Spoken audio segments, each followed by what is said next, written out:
Hello everyone and welcome back to the channel. Today we're going to talk about why my first video barely generated one view in comparison to my second video that generated 3500 views since it was published.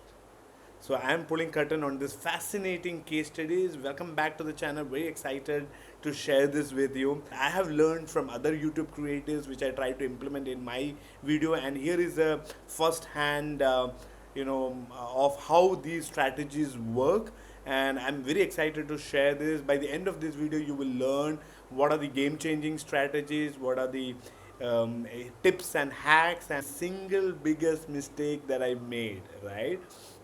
And here is the twist: these strategies don't involve flashy editing, so you don't have to spend dollars and dollars to get an high quality editor. You don't have to buy any expensive equipment. Ready? So, without further ado, let's dive in. Here is what we're going to cover, right? The key difference between the first two videos, right? Advanced techniques that I used in the second video, the biggest mistake I made in the first video, and how you can avoid it, right? A surprising psychological insight about why viewers leave your video within 20 seconds and how to stop them, right? Because what's the point? You promote it, you made it, viewers are clicking and they're not staying until the end of the video, then it's not helping. So stay with me, because I'll also share the exact formula I used to turn my second video into a success. So here is a quick question for you. Have you ever posted a video that you knew had great content but just didn't perform, right? It's just frustrating. You spend hours writing script, editing it, creating it, and only to see it flop. Why does this happen? Let me show you the exact mistakes that I made and how I turned things around, right? Did you know that 90% of the YouTube videos fail to retain viewers beyond its first 30 seconds? And do you know that most of the viewers decide in the first 3 seconds whether to watch this video or not? And it's entirely based on your thumbnail, your title, and how you communicate your value proposition. So, the first step you need to learn is to build curiosity. That's when I went wrong with my video, right? My first video's thumbnail was ambiguous, it was blurred, it was not clear. It did not communicate the value proposition, the key takeaway. Audience did not resonate with it. So when they saw the video in their subscription feed, in the channel pages, in the suggested videos, nobody clicked, right? So my second video had far better thumbnail. My second video had far better description and title. It was able to communicate the value proposition much better than the previous one. Now, let me also talk to you about another difference. The difference is about description and keyword. The first video had a bland description, making it very difficult to discover, right? There was no keywords, no context. It was a book without a cover. The second video, I optimized the description with searchable keywords like user generated content strategies, UGC evolution, right? Why UGC conventional strategies fail, right? And here is a quick takeaway: your video description isn't just text, it's a discovery tool, right? Add keywords and phrases your audience is searching for, and YouTube's algorithm will reward you.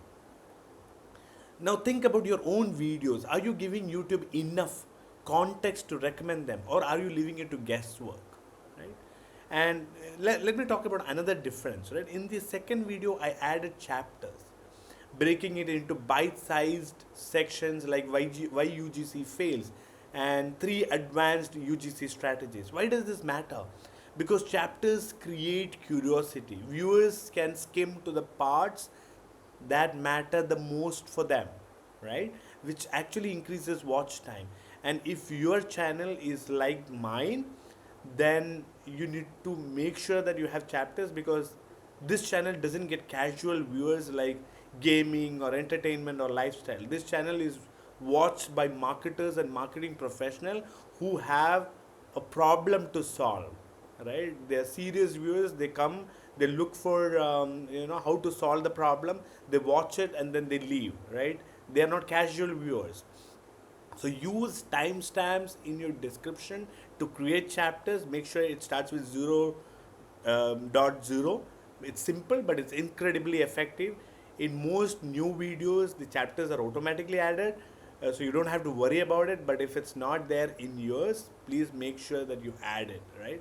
And here is something surprising: videos with chapters have a 15% higher retention rate than those without. So ask yourself, are you giving viewers a map to navigate your content? If not, you're missing out.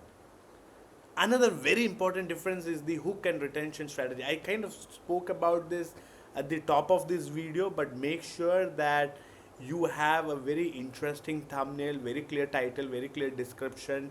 Communicate your value proposition very clearly. Don't leave anything to ambiguity, right? Because you want to make sure that your viewers click, and once they click, grab your viewers attention in the first 10 seconds, then otherwise you have lost them already. So make sure you grab your viewers attention in the first 10 seconds. And how can you do this? Use value stack, right? For example, in this video you will learn X, Y, and Z, or by the end of this video you will learn actionable tips to achieve a specific outcome, right? And that's what I'm trying to do in this video, right? I'm trying to use value stack with sharing questions, a statistic, and also there's a real life case study here, right? For example, why my second video generated 3,500 views in 5 days since it was published, compared to the first video that only had one view, right? So if you want to understand the human brain, remember that it is always wired to seek novelty. So every 10 to 20 seconds, you need to kind of uh, surprise your audience. It could be a statistic, question, and visual change. So tell me whether the statistics that I shared in this video, were they helpful in creating curiosity? The questions that I asked, did it help you to introspect and improve yourself, right? How does it help you in creating better video and better channel, right? And here is something that you don't expect. My second video also performed better, not because it had great content, but I packaged it better, right? Great content is wasted without great packaging, right? So make sure that you package it better and you talk about advanced strategies, not superficial, because in my second videos I spoke about the advanced strategies that we did not discuss. So 80% of the people who view this channel don't subscribe, and because of that they miss out on content like these. So if you don't want to miss out on content like these, subscribe to my channel, right? And leave a comment, talk to me about how some of the strategies that I used in this video help you to perform better. And like the video, it helps me understand whether what I did helped you, and whether you would like to get more content like this. That's all I have for you today, and I look forward to seeing you in the next video. Thank you.